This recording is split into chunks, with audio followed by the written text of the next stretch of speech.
Angelica Yulo pumirma na ng kontrata sa Smile 360 Dental Clinic. Dubli-dubli ang blessing na natanggap ni Angelica sa kabila ng issue sa kanila ng anak na si Kaloy.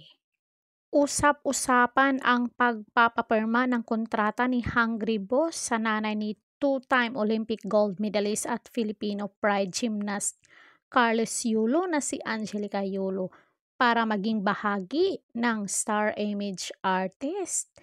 Pero, kidding aside daw, magiging endorser na si Mami Angelica ng Smile 360 Dental Clinic na pagmamay-ari din ni Hungry Boss. Wow, congrats Mami Angelica! Nagbiro pa si Mami Angelica na baka kontrata sa Viva Max ang pipirmahan niya. Sumakay naman dito si Hungry Boss at sinabing kinakausap na raw niya si Boss Vic o si Vic Del Rosario na Viva Films para sa kanya. Dito ay sinabi na nga ni Hungry Boss na magiging kapamilya na nila si Angelica sa nabanggit na clinic. At base sa pahayag ni Hungry Boss, mukhang hindi lang si Angelica ang kasali sa pinapirma ng kontrata, kundi ang buong Yulo fam.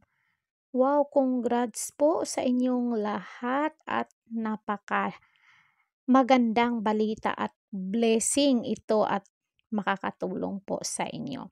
Bumaha naman ang pagbati para kay Angelica para sa panibagong milestone na nakuha niya. Subalit may ilan ding bumatikos dahil tila nakuha na raw niya ang atensyon na nais niya simula ng sumiklab ang isyo ng girian nila patungkol sa pera ni Kaloy. Wala naman yung masama kasi yung kay Miss Angelica, deserve niya naman at biruin nyo naman, hindi lang naman si Kaloy yung anak niya na umuusbong ang karera ngayon, kundi nandyan si Eldro at saka si Elise. So, hindi lang po si Kaloy, hindi lang kay Kaloy umiikot ang mundo nila, kayong mga basher, 'di ba? So, yun lang guys. Sana nagustuhan nyo ang video to. Don't forget to like, share, and subscribe Caridad Official TV para ma-update kayo sa ating mga latest dito sa showbiz. Ring bell all nyo ako. Hanggang sa muli and thank you so much.